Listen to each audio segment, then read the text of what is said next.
Warahmatullahi wabarakatuh. Alhamdulillahirabbil alamin. Wassalatu wassalamu ala asyrafil anbiya'i wal mursalin sayyidina Maulana Muhammadin wa ala alihi washabbihi ajmain. Subhanaka la ilma lana illa ma 'allamtana innaka antal alimul hakim. Rabbi shrah li sadri wa yassir li amri wahlul 'uqdatam min lisani yafqahu qawli.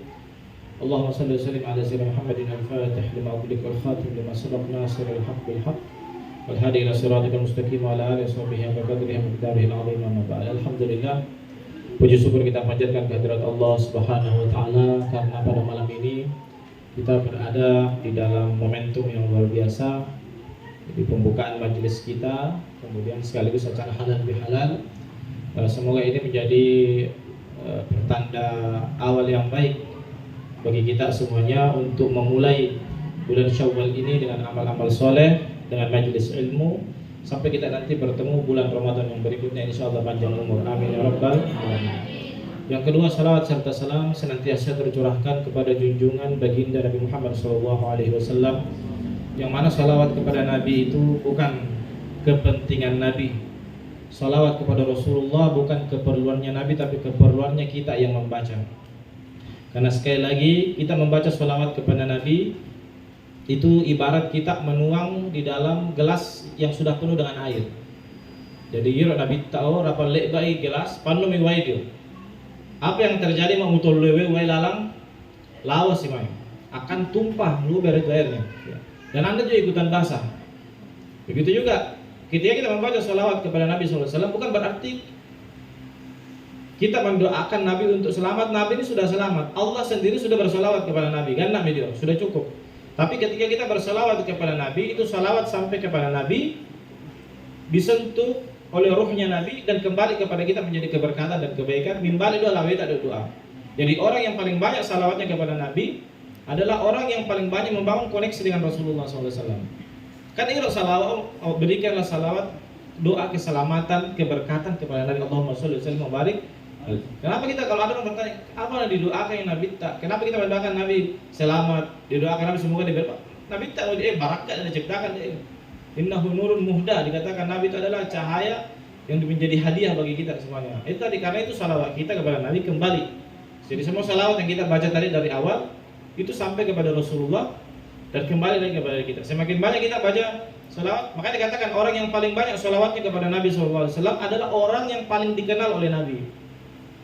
Ibarat kata setiap hari ada orang miss call kita punya HP. Pagi dia miss call 10 kali, jam 9 dia miss call 10 kali, jam 12 dia miss call. Tiap hari ini orang miss call puluhan kali di jam-jam tertentu. Kira-kira kalau kita ketemu orangnya ini dan kita tahu namanya situ, kita akan menyapa dia apa tidak? Kita akan sapa. Apa nama miss call lo? Dia timu para luang begitu. Ini bahasa kita. Artinya apa? Kalau kita sering sholawat kepada Rasulullah SAW, maka seperti kita itu berusaha untuk berkoneksi dengan Nabi SAW. Nabi, nama kita sampai bahkan dikatakan orang yang membaca salawat namanya dan nama ayahnya sampai kepada Nabi Muhammad SAW. Ya, jadi kalau orang tua kita sudah meninggal, ayah kita sudah meninggal, membaca itu salawat, kita baca salawat, nada pangatnya sudah sana kamata dia kubur, meskipun kita tidak niatkan. Allahumma sholli ala sayyidina Muhammad wa ala sayyidina Muhammad. Itu salah satu dari sekian banyak ribuan faedah salawat kepada Rasulullah SAW. Jadi jangan pernah tinggalkan salawat di kondisi apapun. Baik mood Anda lagi bagus, moodmu lagi jelek, ya, matamba urang lupa Allah, jandoi Anda pemandoi kurmandoi, wassalam ala Rasulullah SAW. Ya. Kalau bisa masing-masing punya tasbih, masa deh. Bilang-bilang, enggak baru tasbih, bisa kita permaklum. Ini tasbih itu bilang-bilang kecu, cari yang simpel, kan ada yang minimalis itu ada yang 33. Kalau begini kan bisa dihitung sampai 1000. Jadi bikot-kore tahu sallallahu alaihi Muhammad sallallahu alaihi wasallam. Ai manda boleh tahu sallallahu. Tidak terasa itu, tidak terasa. Kita dapat satu hari bisa terakumulatif 500.000. Akan dikatakan dalam sebuah keterangan orang yang membaca sholawat sampai 1000 kali setiap hari, mampu 1000 kali membaca sholawat 1000 kali, itu dikatakan lam yamut hatta yubasysyar bil jannah. Orang itu tidak akan mati sebelum napaitanya Allah Taala orang dalam surga. Maka jangan heran ada orang meninggal senyum itu contoh-contoh orang sebelum dicabut dia punya nyawa napaitanya Allah Taala orang surga mana. Makanya ceria, ya, senyum dia punya wajah nampak, barakahnya salawat Nabi Sallallahu Alaihi Wasallam. Banyak ini masalah salawat ini kalau kita bahas ini habis waktu masalah itu bahas dia. Yang kedua, Kita pada malam ini ya, tadi tema yang diberikan ini halal lebih halal ya, yang mana sebenarnya istilah halal lebih halal ini adalah perkara bid'ah. Perkara bid'ah. Apa itu bid'ah? Ada yang tahu bid'ah? Masalah teman-teman bid'ah kan yang jadi dia awal loh. Padahal bid'atun. Bid'ah itu definisi bid'ah. Kalau mau tahu satu Wahabi Salafi yang bikin pengajian, orang-orang Wahabi, orang Salafi, langsung konotasinya negatif. Bid'ah, berarti sesat. Bid'ah berarti tidak boleh dilakukan. Oh tidak seperti itu ya. Bid'ah itu definisi gampangnya. Menurut Imam Al-Hafidz Asy-Syuyuti, kata beliau itu sesuatu yang belum dikenal di zaman Nabi. Jelas. Definisi bid'ah adalah sesuatu yang belum dikenal di zaman Nabi. Itu bid'ah, selesai. Bahasa syariah HP hukumnya apa? Bid'ah. Meja-meja seperti ini dengan menggambar bid'ah. Ini karena tidak ada zaman Nabi. Kan wassalin tidak ada zaman Nabi. Ya. Apapun itu ini namanya bid'ah. Jadi kita harus belajar fikih itu langsung dari sumber definisi para ulama. Jadi bid'ah itu bukan menurut menurut Imam Al-Hafidz Asy-Syuyuti yang dikatakan mengarang 999 kitab. Bayangkan itu. Di semua cabang ilmu. Itu Imam Suyuti. Hampir menjadi mujtahid mutlak, hampir saja menjadi mujtahid mutlak. Beliau mengatakan definisi di antara Imam Izzuddin bin Abdus Salam juga mengatakan begitu. Bahwasanya pembagian bid'ah itu adalah sesuatu yang tidak ada di zaman Nabi. Masalah nanti hukumnya bagaimana? Tinggal dilihat nanti. Ini sesat apa tidak, bagus apa mubah, makruh itu. Jadi bid'ah itu bukan hukum ya. Kalau aku tanya apa hukumnya deh, bid'ah. Itu berarti orang tidak belajar fikih. Tidak ada hukum itu bid'ah, tidak ada. Nanti belajar di 4 mazhab usul fikih, tidak ada hukum itu hukum itu wajib ya. Sunnah, makruh, haram atau mubah, itu kurang lebih di situ. Tidak ada hukum apa hukumnya dia. Untuk hukumnya itu bid'ah. Tunda mengaji itu. Itu tamal linduna begitu sayang. Tidak ada itu sok tahu. Baik itu sok tahu, makanya orang banyak sesat sekarang itu karena sok tahu. Bid'ah tidak ada hukum bid'ah. Bid'ah itu sesuatu yang tidak ada di zaman Nabi. Aku gelas dan di zaman Nabi. Kan di zaman Nabi. Semua tidak ada segi bid'ah langsung di laut dia. Tinggal dilihat apa HP. Oh masuk kategori apa bid'ah mubah karena perkara yang dipakai sehari-hari. Paham? Ada bahkan sesuatu bid'ah tapi menjadi wajib. Ada bid'ah menjadi sunnah, ada bid'ah menjadi sesuatu yang perkara. Nanti masuk pada kategori mimma la yatimul wajib illa bihi fa huwa wajib. Perkara yang tidak sempurna sesuatu yang wajib kecuali harus ada menjadi wajib dan dia. Misalnya contoh di daerah pegunungan, apa riwai? Apa itu mesti dia tebak Pak Jenjang. Ya. Caranya bagaimana? Karena susah. Kita harus punya tandon untuk menampung air. Menjadi wajib hukum dari tandon itu. Karena tidak bisa terlaksana sholat fardu, sholat Jumat kecuali ada tandon yang mewadahi air. Apakah tandon ada di zaman Nabi? Dan dia. Jelas ya? Tapi masuk menjadi kategori bid'ah yang wajib. Karena sesuatu yang harus ada. Ini paling tidak. Membangun jalur air dengan pipa paralon sampai tersambung lo di Binang atau di PDAM, itu menjadi wajib hukumnya. Asalnya tidak wajib, adakah paralel di zaman Nabi? Nabi ya. Ini contoh-contoh sederhana saja yang mudah dijangkau ya. Jadi sebenarnya gampang dicocok lo tahu. Itu maulid tidak ada dalilnya, bid'ah. Itu canggung-canggung itu mati. Itu bahaya kalau kita ikuti. Ya.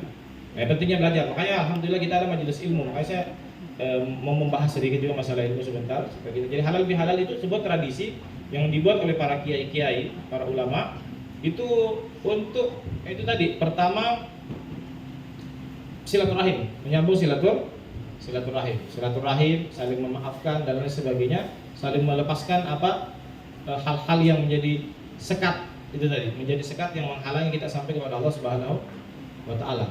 Karena puncaknya seseorang itu bukan di banyaknya ibadah, tapi di mapacinati.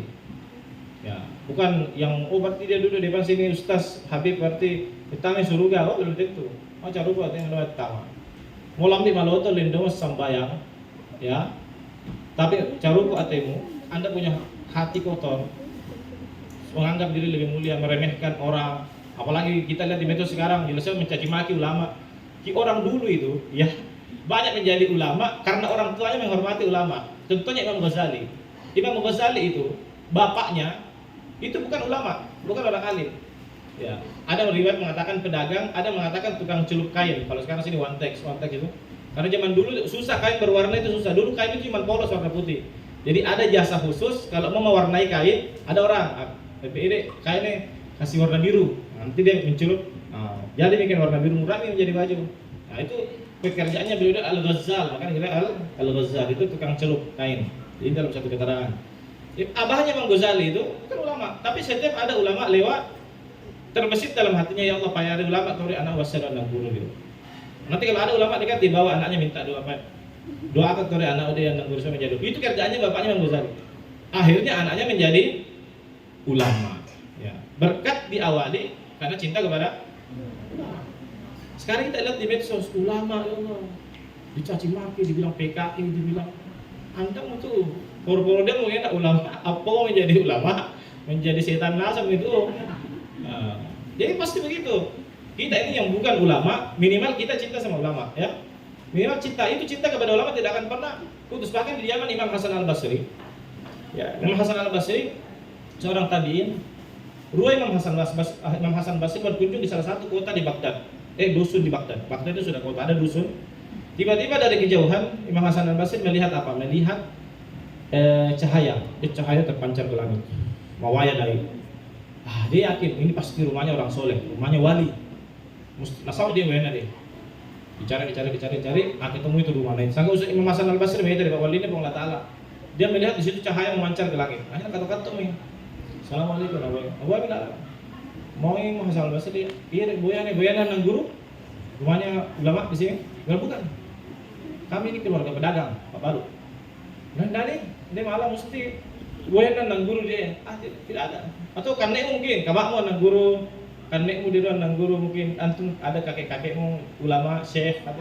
Tidak ada, kami dari saya dari bapak ibu keluarga Pak Dagang Nasr atau dia. Nah, jadi boyan nih maning wali apa siapa pemilik sebelumnya? Ratusan tahun itu ada di ini, turun itu ada di boyan dia. Ini dia tidak salah apa-apa dia. Nah itu bercahaya di boyan lampu langit. Lainnya kata Imam Hasan Basri, lo apa kebiasaan kan nengong? Lah ya itu kan nego Pak Dagang nih. Tapi nolok sana mengundang ulama lo boyan. Setiap yang ulama boleh di boyan dia sediakan misalnya tempat orang tidak boleh dilewati anak punya. Khusus orang dan guru mikir mas sambayan dia tadi nanggur mas sambayan itu 2 rakaat dia ada 2 rakaat lah. Pasti jangan-jangan karena itu kakeknya yang kesekian itu yang bukan kakek langsung kan diutik nanya dia. Jadi dia jangan-jangan ngomong Imam Hasan Al-Basri. Kalau begitu coba perlihatkan saya itu tempat ini ting orang mas sambayang. Nah iya, itu kamar air, nah itu iya sumbernya cahaya di dia. Jadi bekasnya orang soleh, walinna Allah Ta'ala itu meskipun sudah wafat ratusan tahun, itu masih terpancar cahayanya di langitnya. Warakana. Nah begitu juga hati yang cinta dengan orang alim, cinta dengan orang soleh, itu terkoneksi terus di dunia terkoneksi sampai di akhirat. Ya apa mau teh ulama PKI geda terus maka cek hendak kau tuh mau mati orang rasanya mau. La ilaha illallah. Jadi itu bahaya. Itu katakan menghina para wali itu termasuk menjadi asbab meninggal suul khatimah. Ya, masalah jadi kok dia mengilangi orang rojak di medsos. Nah itu perseteruan antara ulama dan pau. Jadi ada takutnya kita terpengaruh salah omong itu. Pokoknya kalau sudah ulama hati-hati jangan berkomentar sembarangan. Nah, ini kita hidup di zaman fitnah. Ini memang waktunya beda fitnah dia. Nah, bagaimana caranya selamat dari fitnah? Harus dengan majelis ilmu. Jangan dosa jauh-jauh. Habib Abdullah Al-Haddad. Karena kita karena Ratibul Haddad ya. Sudah meninggal beliau 350 tahun yang lalu. Karangannya dibaca di mana-mana. Kenapa nih Yahudi saya yang keturunan Yahudi. Ini sudah agenda luar biasa. Ini musuh-musuh Islam ini tidak pernah berhenti sampai akhir zaman. Dia sorona dia apa? Sora misalnya itu akan puncaknya nanti Dajjal sampai Dajjal keluar. Tapi dikatakan itu ketika Dajjal keluar dikatakan asbaha mu'minan wa yumsi kafiran. Paginya masih mukmin. Paginya masih sholat subuh, membaca ratib, baca Quran, sore sudah kafir, murtad. Itu lebih fitnah nanti. Jadi makanya harus kuat-kuat dari sekarang. Jangan saya penting salam, penting Islam, penting sembahyang, apa nomor Rusia, potong Allah Taala sana.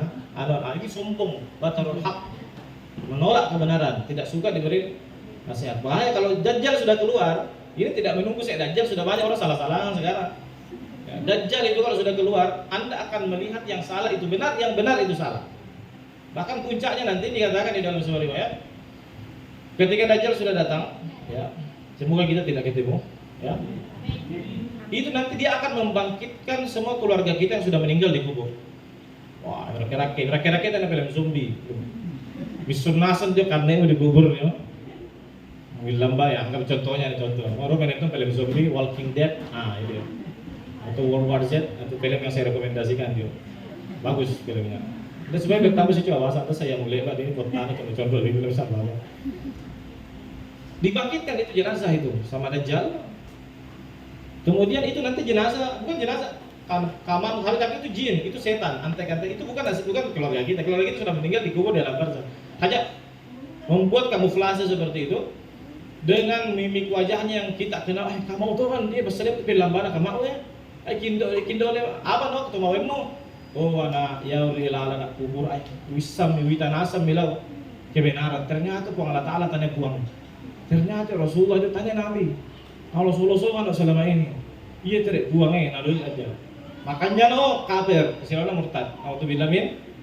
Siapa yang akan kena? Orang tidak punya ilmu, orang tidak punya ilmu. Dan itu nanti akan bukan hanya itu, omongannya itu kayak meyakinkan. Kayak sekarang kayak Imaduddin bawa-bawa tesis ilmiah, sudah diuji nakobatera. Kayak meyakinkan jadi orang. Waktu mandi ternyata dia palak tesis dia. Itu gejala awal itu nanti meningkat.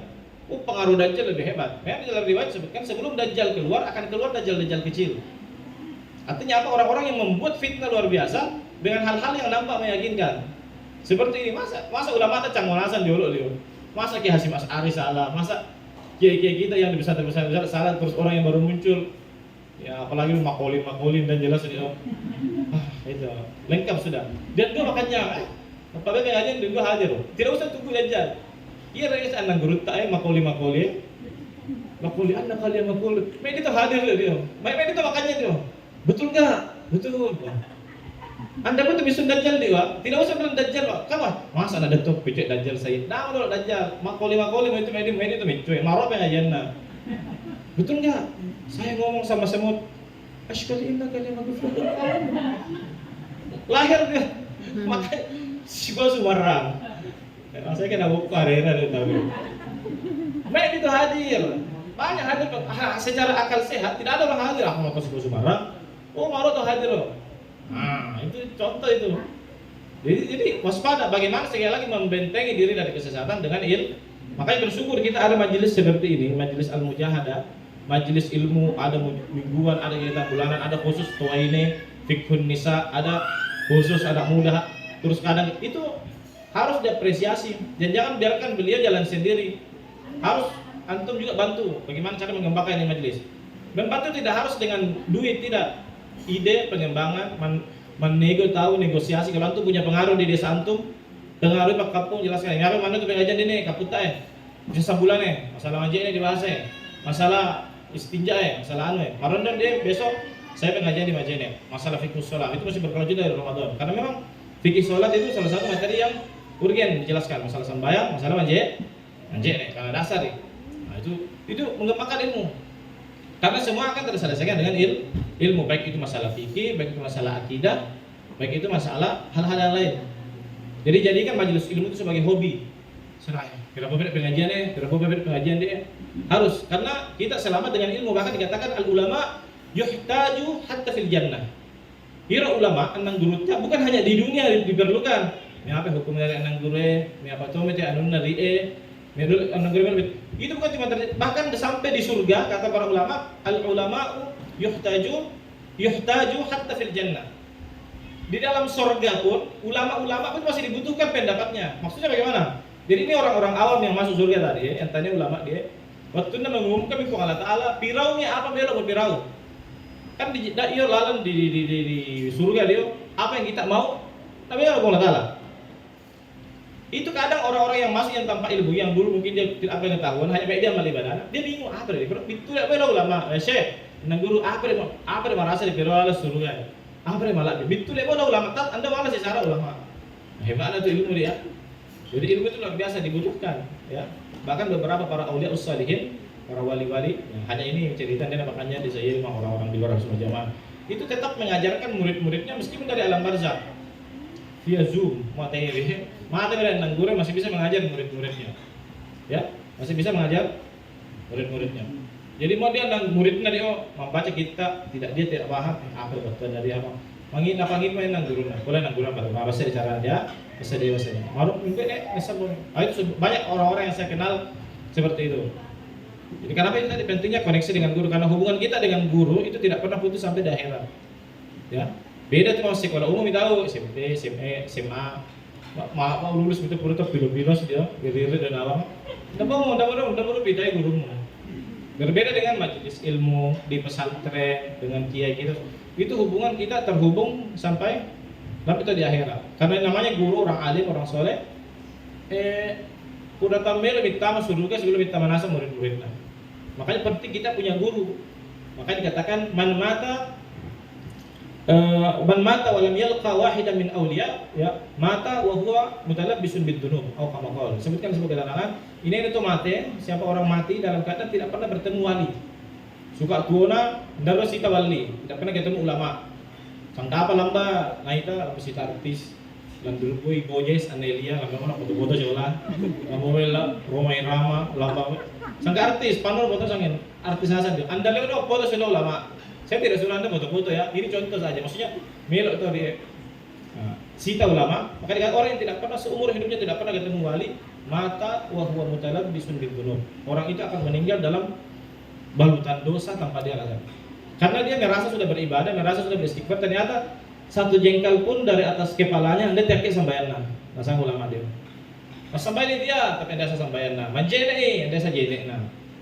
Waktu ini mandi wajib mandi head tapi Anda rasa mandi head. Nama apa? Anda repor durunan nang guru.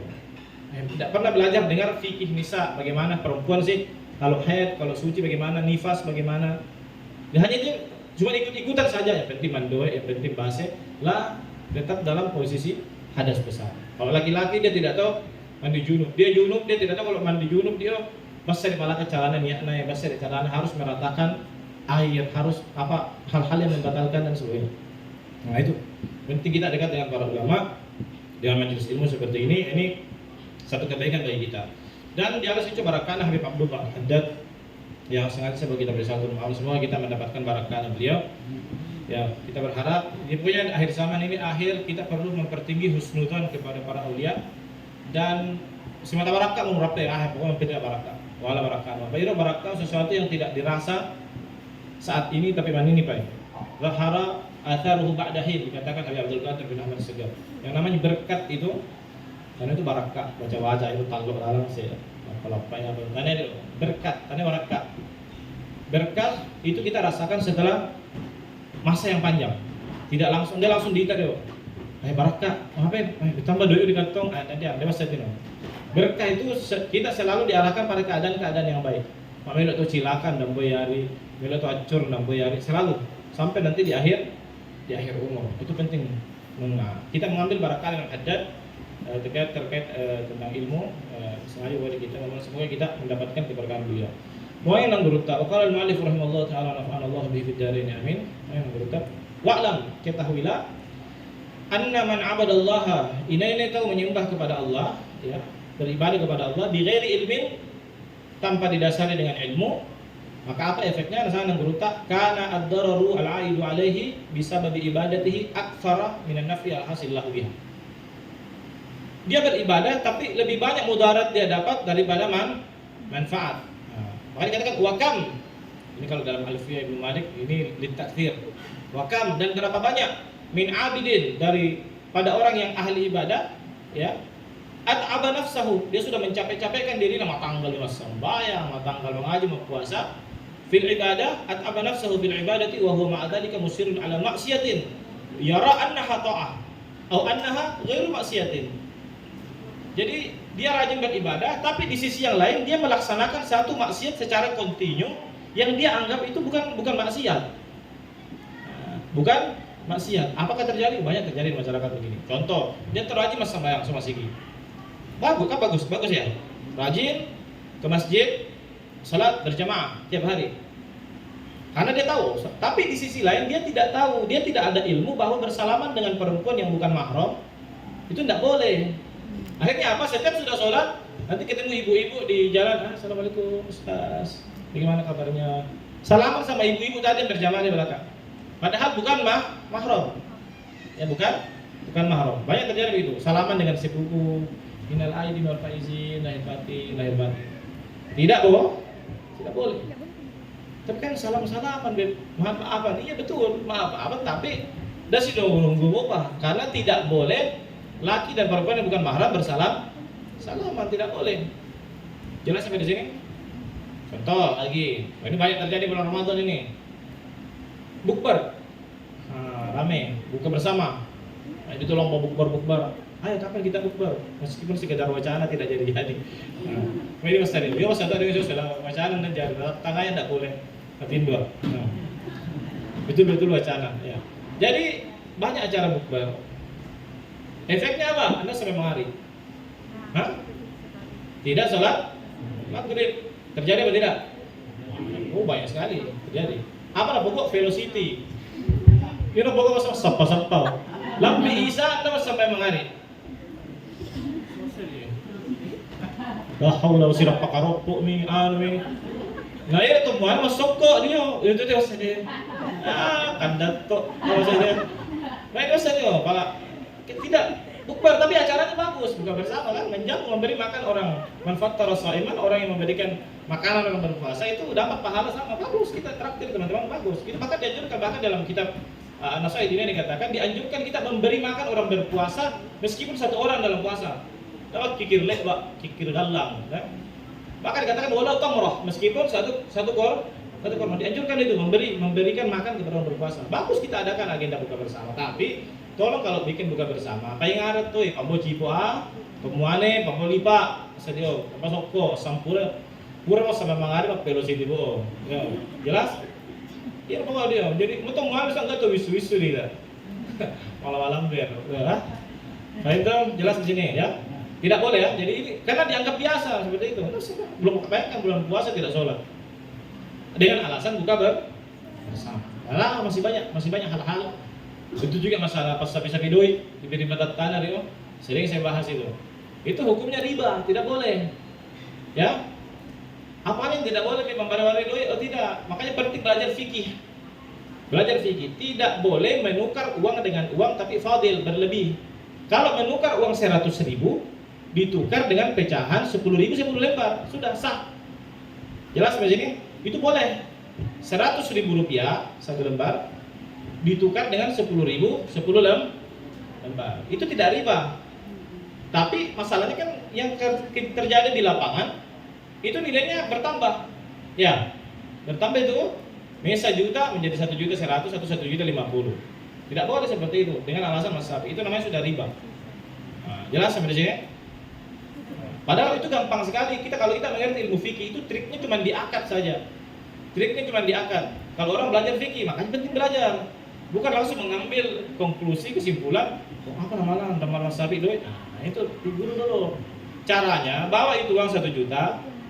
Usabi saya tukar uang 100.000 10 lembar. Saya tuh uang 20.000 siapa dia? 50 lembar.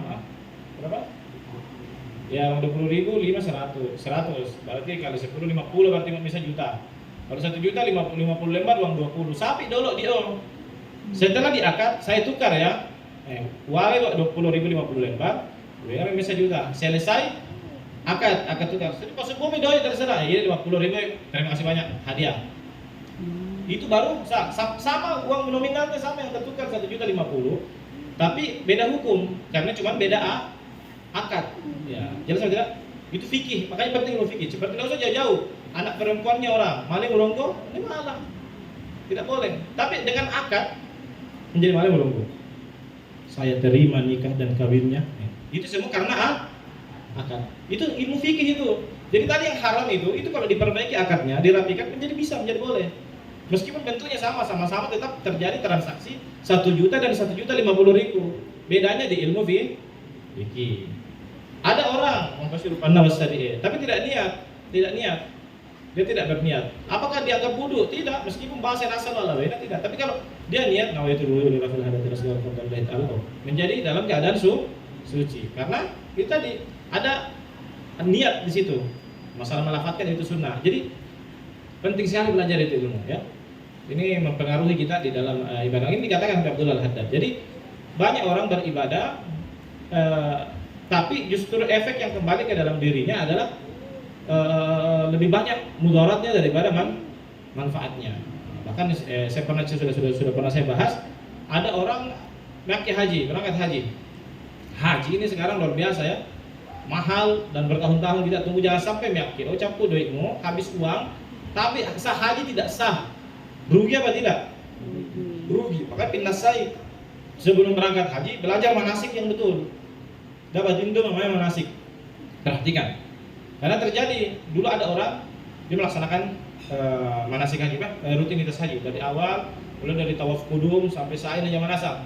Tapi selesai haji, mencari itu kalau solana, alhamdulillah haji nasam di tahu, pura betul enak di malam itu kapung marondo, dia ujang manasam bandit ya, tapi dia tidak mesan dah mujama, makin dua, makin tua, tapi dari itu apa dia? Apa merupakan anda mujama wukuf di Arafah, anda lalu wukuf di Arafah, anda tu penting begar. Padahal ia mulai intinya haji, al hajju Arafah. Mau anda mitwe wukuf di Arafah, anda dekat karena kita mau buka dia, anda sah hajimu. Oh capuk doi, jangan mau tuburi. Jadi itu bodoh itu di mana-mana menyusahkan sebenarnya di dunia sampai di akhir. Nah, obatnya apa? Majelis ilmu. Jadi ini orang haji dia ke Mekah ikut tawaf, ikut sa'i, tahallul ini, melempar jumrah, tapi tidak ikut wukuf di Arafah. Padahal itu intinya haji ada wukuf di Arafah itu intinya. Apa dari guru? Masalah kalau mau malu cila, mau malu cere, foto-foto Makkah. Dia namanya bersuara itu pesanannya tahu, alena. Salah-salah Anda fokus beribadah, kan? Iya, malah aja lang mau malu daster, masanya ke lipat oporna bateng. Anda sah haji nggak? Jelas? Mak ini kakak baji, nama baji, ya jadi baji, kan? Anda untuk selesai. Padahal hajinya tidak sah. Nah, ini semua bisa sebab tidak adanya ilmu. Jadi adanya majelis ilmu itu menjadi obat. Menjadi kedua juga mau kampung ada majelis ilmu, Allah menolak bala di kampung tersebut. Apakah bala Allah Taala? Maka dikatakan di dalam keterangan, "Lau kana lil ilmi surah, lakanat suratuhu ahsana min asy-syamsi wal qamar." Seandainya ilmu itu mempunyai bentuk yang bisa dilihat, mitokkur ilmu, ada bentuk konkret yang bisa kita lihat, maka niscaya bentuk ilmu itu lebih indah daripada matahari dan rembulan. Anda indahnya ilmu dia. Tapi kenapa orang banyak alergi dengan ilmu? Ya harus sampai dulu. Seperti tadi yang diceritakan tadi anak guru masalah Qais dan Laila. Ini Qais dan Laila dalam syair Arab itu adalah cerita kayak Romeo dan Juliet. Ya. Jiro Laila menurut cerita, menurut anak guru dia malolo. Tidak cantik. Ya. Sampai diceritakan ini Qais sudah sembahyang. Ini Qais mau sembahyang. Mas sembahyang itu saya di masjid sekali berbaba. Allah Akbar. Mau sembahyang tapi dia langsung malu tuh lalu. Nah itu teras. Akhirnya selesai sembahyang. Mau yang solana, apa nah lambo gila gini mau sembahyang. Mau ngarang Laila. Ngarang Maka mau positif asuh, enggak nih. Maloto nih, hitam manis. Sanggap maloto lo neta yang ngarang Laila dia.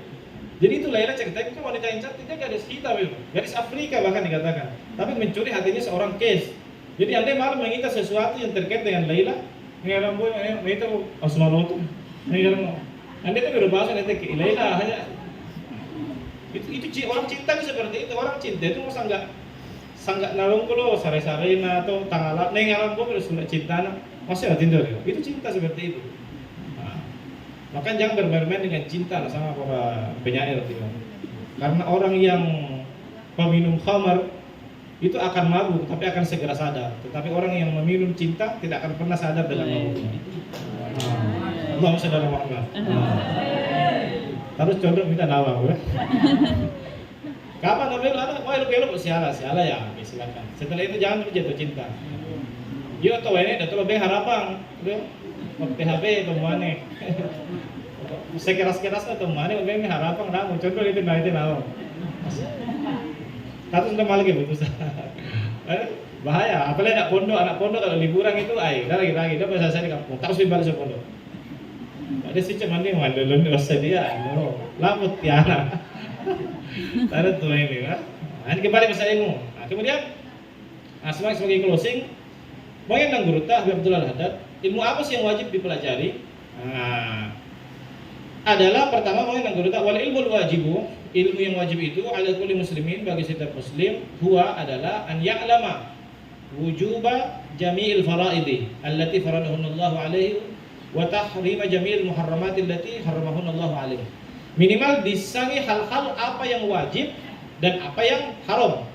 Contoh minimal misalnya wajib sampai 5 waktu. Wajib tahu puasa bulan Ramadan. Wajib itu mengeluarkan zakat fitrah dan zakat harta kalau sudah sampai nisabnya. Anda itu malah mendundu khamar, tidak boleh berzina. Minimal standar lisan dia. Apakah ada orang yang memang tidak tahu seperti itu? Ada dosa jauh di Kaputa sendiri. Saya dia bisa kampung daerah sana tanggal lain masa dia belok kiri masuk. Tidak usah saya buat kampungnya. Jadi ada satu kampung itu terdiri dari 300 kakak. 300 kakak Anda mau puasa bulan Ramadan. Bayangkan 300 kakak di situ satu desa tidak berpuasa bulan Ramadan. Apa masalah? Berarti wajib. Bayangkan itu masih ada orang itu tidak tahu seperti itu. Tidak usah kita jauh-jauh ke Jawa ke Jakarta. Di Kaputa sendiri masih banyak seperti itu. Makanya bersyukur dia itu majelis ilmu sendiri. Memang di sana tidak ada majelis sama sekali. Tidak ada majelis sama. Karena yang cerita orang kampungnya sendiri soal masih pulang.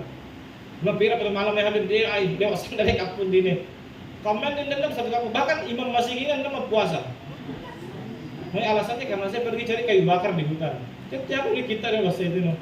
Bahkan dia satu paket dengan imam tidak puasa. Hanya dia selalu mengungkang. Satu hari sebelum lebaran dia mau mengungkang bahwasanya wajib mau puasa. Sempat mau puasa satu hari sebelum lebaran. Satu kampung. Saking minimnya ilmu. Jadi bersyukur tau dia ada majelis.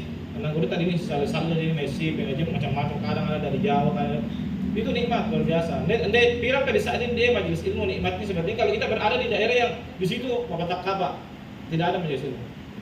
Mana bisa ada nggak? Hanya sana dia ada tertentu pengajian dia masalah tahu seolah-olah tuh dia merani nasihat. Baru kita merasa. Alhamdulillah, menggali ilmu kita dijauhkan dari hal-hal seperti itu. Mumpung masih ada 6 guru. Masih ada ulama, masih ada ustaz-ustaz yang mau turun tangan terjun di bidang dakwah, manfaatkan. Jangan tidak hadir. Mudah-mudahan itu si boleh hadir. Apalagi disebutkan dalam sebuah keterangan orang yang hadir di majelis ilmu seperti ini, selama dia duduk, itu proses penghapusan dosa berlangsung. Dihapus. Mau tadi membaca itu istighfar astagfirullah. Nah hapus dosa Allah Taala. Berarti pengajian itu lambi subuh nggak boleh. Sebelum ini dosa tadi. Seperti itu. Disebutkan oleh ulama. Kita dulu di majelis ilmu. Itu menjadi sebab dosa dihapus, terjadi penghapusan dosa. Jadi semakin banyak kita hadir di majelis ilmu, semakin banyak kita dapatkan kebaikan. Belum lagi barakahnya, belum lagi doa malaikat. Majelis dikatakan hafathumul malaika, majelis yang di situ diturunkan diliputi oleh para malaikat. Waktu itu tempat begini dua, di tempat itu di dunia cuma dua. Ima apakah diisi oleh setan atau diisi oleh malaikat. Mu'adid orang napanui malaikat dan ke setan dia. Karena dia tidak kuat dengan cahayanya malaikat. Sebaliknya dia mau setan dia dan malaikat dia. Jadi itu tempat, jadi wadah kita, rumah kita, kampung kita, terserah mau kita penuhi dengan nur malaikat atau dengan efek daripada setan dia. Karena itu maksiat itu punya efek, ya. Maksiat itu punya efek sebagaimana ibadah itu punya efek. Jadi dikatakan para ulama, maksiat itu punya efek seperti penyakit cacar. Kadang sembuh penyakit cacar, tapi ada bekasnya. Biasa ada bekasnya cacar, Pak Duret. Maksudnya dosa, mau meskipun sudah diampuni, tetap ada bekasnya di situ. Jadi kita tidak boleh bilang, dan dia cuma apa mak dosa, penting istighfar gue tahu.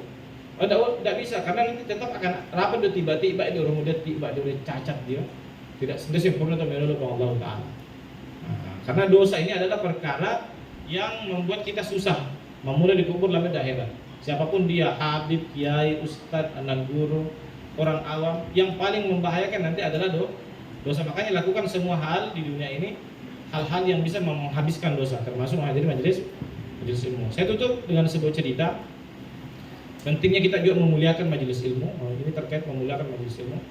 Dulu ada seorang santri, dia berguru kepada seorang syekh. Rumahnya jauh dengan gurunya itu, karena benar. Hanya satu ketika ini saya dapat kabar, ini santri meninggal. Iya, muridnya si Matapoli mengaji, mati. Akhirnya beberapa hari kemudian dia mimpikan itu santri, mangipin itu santri hitam surga. Bahasa gampangnya Nabi kan papinya Allah Ta'ala. Para sorana bercahaya rupanya. Hanya orangnya dikubur. Hanya namanya nang guru. Bima niltahada. Dengan sebab apa kau mendapatkan ini kedudukan ini? Hanya dikubur orang. Bilangin ada pangan nasa yang dosa-dosa Allah Ta'ala. Karena dulu memang kejadian, saya pernah kejadian belok memang ngaji kita nang guru. Mang dia mak anak sok mana nang guru ngaji. Mau kita mau, dia bawa kitabnya begini. Apa yang terjadi? Tambah orang. Karena orang tahu bahwa nama Allah apa pala-palas. Nah, bungkus sudah kita dengan niat memuliakan ilmu dia mengamalkan mengawaskan kita mendong dengan nang guru supaya tidak basah itu kitab dengan niat menghormati ilmu. Sabak iya dio asal nada pangan dosa-dosa Allah Ta'ala karena memuliakan ilmu. Jadi bukan hanya belum memuliakan anak guru apa. Fasilitas itu pun menjadi sebab karena niat ngaco gini dio. Ya. Jadi apapun yang kita lakukan dengan tujuan memuliakan ilmu, memuliakan menghormati majelis ilmu itu nilainya besar di sisi Allah Ta'ala dio. Bapak banyak ulama-ulama dulu kita dengar mendapatkan karomah kemudian karena memuliakan ilmu termasuk memuliakan kitab, memuliakan para orang alim, para guru. Ya. Memuliakan hal-hal yang terkait dengan mereka, anak keluargana nang guru, anak-anak nang guru, apunan nang guru. Kan waladus syekh, anaknya guru itu adalah guru. Padahal itu biasa sangat guru nang hormati, anda dah hormati anak guru nang. Mau pola anak nang guru nang ulah wasadir. Tidak boleh begitu ya. Anaknya anak guru harus dihormati sebagaimana kita. Bahkan mau dia jawab mau manungan nang guru hormati itu. Ya, landur manungan nang guru hormati. Berlebihan, itu tidak berlebihan.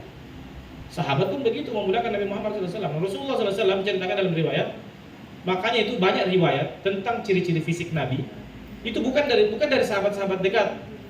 Nabi itu wajahnya begini, Nabi itu alisnya begini. Itu bukan diriwayatkan dari Abu Bakar. Tidak ada. Tidak ada riwayat itu. Padahal yang paling dekat dengan Nabi siapa? Ya sahabat-sahabat cukup ya dia. Sayyidina Bilal. Tidak ada riwayat satupun beliau itu meriwayatkan rambutnya Nabi begini. Kenapa? Karena beliau semua kalau berada di hadapan Nabi SAW saya minduku ka'annahu tayr fi ra'si, seakan-akan ada burung bertengger di kepalanya. Siapa ini yang mensifati ciri fisik Nabi? Orang-orang Badui. Apa itu orang-orang Badui? Orang Arab ke pegunungan, sahabat itu terkenali rapan apa namanya? Bahasa Mandara dulu, pasai. Dan yang nalik pada. Nabi sementara khutbah Jumat datang. Ya Rasulullah, itulah biar pada hari kiamat ya, sebentar lu sampai Jumat tuh ya. Simpel tuh saya dalam mikir deh, memang langsung gayanya, wah pas sama saya betul dia. Memang orang Badui begitu dia. Ini Pak, taruh sih, tapi memang bahasa Toba jadi dari dia, tapi ada hikmahnya dengan adanya orang-orang Badui tadi, Arab-Arab pegunungan yang tak matarus bahasa dia. Dari dia lah kita tahu, apa dia di rupanya Nabi ta, pasti rupanya Nabi ta ya. Dagunya Nabi begini. Jadi malah deskripsikan secara sehingga muncullah riwayat tadi. Karena mereka sahabat kita dendangkan sahabat Abu Hurairah, Abu Bakar. Anda mau dia, Anda bicara boleh Nabi tawasari Anda kan. Semuanya di hadapan Rasulullah SAW. Yutrik ra'sahu. Nah, ini contoh ini salah satu riwayat saja bagaimana adabnya mereka kepada Rasulullah SAW. Itu penting. Nah, ini sebagai penutup, marilah kita senantiasa menambah memperbaharui niat khususnya di bulan Syawal ini, memperbaharui untuk semangat hadir majelis ilmu. Ya, memperbagus ibadah tentunya dan memanfaatkan sisa umur. Kan dikatakan Habib Abdullah Haddad al-umru ya, umur itu ra'su malika, adalah modal utamamu. Kalau sudah lewat tidak akan pernah kembali. 1 jam yang lalu ini sudah lewat. Anda malu ngulang dia. Ini waktu akan terus berkurang. Prioritaskan ibadah, ilmu dan dekat dengan para orang alim, para ulama, para pengaji, tentunya membahas tadi ini. Yang pernah jauh-jauh dari mereka dan bertanya, mau para pemirsa betul yang diskusi fikih misalnya apa? Jangan sekarang tidak ada pertanyaan nanti pengajian rutin ini baru bertanya. Jangan malu bertanya ya. Yang penting pakai adab. Malu itu aib kalau dalam majelis ilmu. Sekali lagi, malu itu aib bagi penuntut ilmu. Masih apa ya? Masih mau kotor, bagus. Jangan mau kotor. Masih mendundung, bagus. Masih mau lakai lulun, bagus. Majelisnya masih ditulek, malah ditulek. Mau sudah dibuka tapi ada adabnya. Kalau mau main guru, oke sekarang sesi pertanyaan. Ayo mungkin dari sini, baru Jangan pernah memotong pembicaraan. Mau guru sebentar menjelaskan, jangan di-cut. Tapi dulu yang guru itu biasa dia. Saya pernah mengalami begitu pengajian di suatu tempat. Kita belum buka sesi pertanyaan sudah langsung makan. Ya namanya orang awam, tidak ada masalah. Kita maafkan di situ. Hanya bagi kita penuntut ilmu, nanti ketika Anda guru sudah membuka sesi pertanyaan, kalau bisa kita ambil kesempatan yang hal-hal yang mengganjal tanyakan. Nanti akan, dan itu adab, pakai adab dan itu bagus ya, bukan aib. Karena seorang itu tidak akan terbuka ilmu itu kecuali bilisanin saul dikatakan, kecuali dengan mulut yang selalu bertanya. Tapi dengan etika tentunya, dengan sopan, dengan bahasa yang santun, ditata bahasanya. Nah itu insya Allah kita dengan bertambahnya ilmu, bertambah juga kebaikan, dan insya Allah menjadi sebab husnul khatimah insya Allah. Demikian mungkin untuk malam yang sana yang disampaikan. Assalamualaikum warahmatullahi wabarakatuh. Alhamdulillah, terima kasih banyak yang mengucapkan kepada Sayyidina Habib Ja'far atas nasihatnya pada malam hari ini. Sebelum kita menutup majelis ini, saya ingin menguji kembali ingatan kita selama pengajian 1 tahun. Ya, sebelum kita berpindah kitab, kalau saya tidak salah, Safinatun Najah di majelis ini sudah dihatamkan 3 kali.